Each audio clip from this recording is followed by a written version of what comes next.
कभी कभी ऐसा होता है ना कि एक बिल्कुल आम सी ऑनलाइन सर्च हमें एक ऐसी दिलचस्प पहेली में उलझा देती है जिसका हमने सोचा भी नहीं होता। आज की हमारी ये पेशकश भी कुछ ऐसी ही है। नाम है मकरान डिवीजन। तो चलें इसको जरा खोल कर देखते हैं। अच्छा, जब मकरान का लफ्ज़ सुनते हैं तो जहन में क्या तस्वीर बनती है? कोई बहुत बड़ा जोग्राफियाई इलाका, या शायद कोई पुरानी शाही रियासत, या फिर पाकिस्तान की एक इंतज़ामी इकाई? देखिए, यही तो वो बुनियादी सवाल है जिसका जवाब हम आज ढूंढने निकले हैं, ताकि ये जो शुरू की कन्फ्यूजन है ना, वो ख़त्म हो सके। सिर्फ एक तलाश और मकरान डिवीजन के लिए सैकड़ों नताइज सामने आ जाते हैं। इनमें तारीख भी है, जुग्राफिया भी और सियासत भी। ये नंबर खुद बता रहा है कि ये मौजू कितना गहरा है। तो अब हम इन सब मालूमात को एक तरतीब में लाएंगे और समझेंगे। तो इस सारी उलझन को सुलझाने के लिए सबसे पहला कदम यह है कि हम मकरान के मुख्तलिफ मतलब समझें। दरअसल हम दो बिल्कुल अलग अलग चीज़ों की बात कर रहे हैं जिनका नाम एक ही है और सारा मसला यहीं से शुरू होता है। तो जनाब, असल बात यह है, एक तो है मकरान, यानी एक बहुत बड़ा जोग्राफियाई खित्ता। सोचें, एक नीम सहराई साहिली पट्टी जो सिर्फ पाकिस्तान में नहीं बल्कि ईरान तक फैली हुई है। और दूसरी तरफ है मकरान डिवीजन। ये बिल्कुल अलग चीज़ है।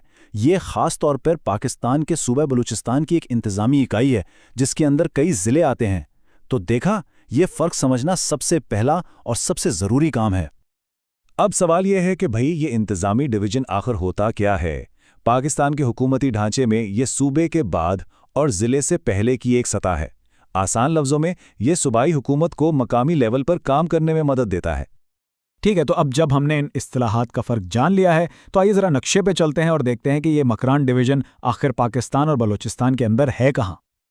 ये देखें, इससे इंतज़ामी ढांचा कितना साफ समझ आ रहा है। सबसे ऊपर है हमारा मुल्क पाकिस्तान, उसके अंदर सूबा बलूचिस्तान और फिर बलूचिस्तान के अंदर आता है मकरान डिवीजन। बिल्कुल एक वाज़े और सीधी दर्जाबंदी है। और ये बात भी काफ़ी दिलचस्प है कि मकरान बलूचिस्तान के कई डिवीजन्स में से सिर्फ एक है।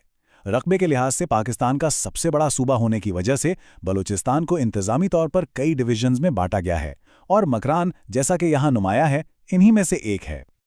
चलें अब ज़रा वक्त में पीछे चलते हैं। आज का जो ये जदीद डिवीज़न है ना, इसकी जड़ें एक बिल्कुल ही मुख्तलिफ सियासी हकीकत में पेवस्त हैं। और इस खित्ते की पहचान को समझने के लिए ये तारीख़ जानना बहुत बहुत ज़रूरी है। जदीद पाकिस्तान बनने से भी पहले ये इलाका शाही रियासत मकरान कहलाता था।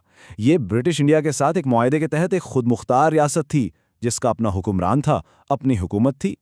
ये टाइमलाइन इस पूरे सफ़र को बहुत अच्छे से बयान करती है। 1947 से पहले ये एक खुद मुख्तार शाही रियासत थी। फिर 1947 में इसने पाकिस्तान में शामिल होने का फैसला किया। 1970 में उसे एक ज़िला बना दिया गया और आखिरकार 1971 में इसे कलाट डिवीज़न से अलग करके एक मुकम्मल डिवीज़न का दर्जा दिया गया, जिस शक्ल में आज हम इसे जानते हैं। तो तारीख तो हमने समझ ली। अब देखते हैं कि आज के दौर में मकरान डिवीजन के अंदर क्या क्या शामिल है। आज मकरान डिवीजन में बुनियादी तौर पर 3 ज़िले हैं। ज़िला कीच, जिसका हेडक्वार्टर तुर्बत है, ज़िला पंजगोर और ज़िला ग्वादर, जो अपनी गहरे पानी की बंदरगाह की वजह से बेपनाह स्ट्रेटेजिक अहमियत रखता है।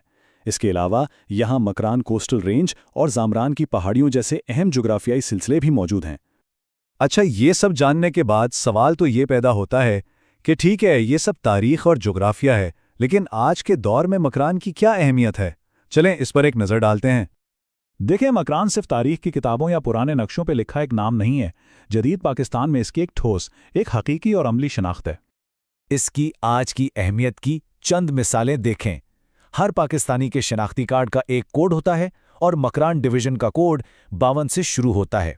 ये मशहूर ज़माना मकरान कोस्टल हाईवे का घर है जो ग्वादर की बंदरगाह को मुल्क के अहम तिजारती रास्तों से जोड़ती है। और अगर मुस्तकबिल की बात करें तो ये मुजव्वज़ा जनूबी बलूचिस्तान सूबे का एक बहुत अहम हिस्सा भी बन सकता है। तो खुलासे कलाम ये है कि मकरान एक ऐसा खित्ता है जहां गहरी तारीख और जदीद दौर की हुक्मरानी आपस में मिल जाती हैं। ये वो जगह है जो पाकिस्तान के माजी को, उसके हाल और यकीनन उसके मुस्तकबिल से जोड़ती है। और ये सारी गुफ्तगू हमें एक बहुत अहम सवाल पर लाके खड़ा करती है।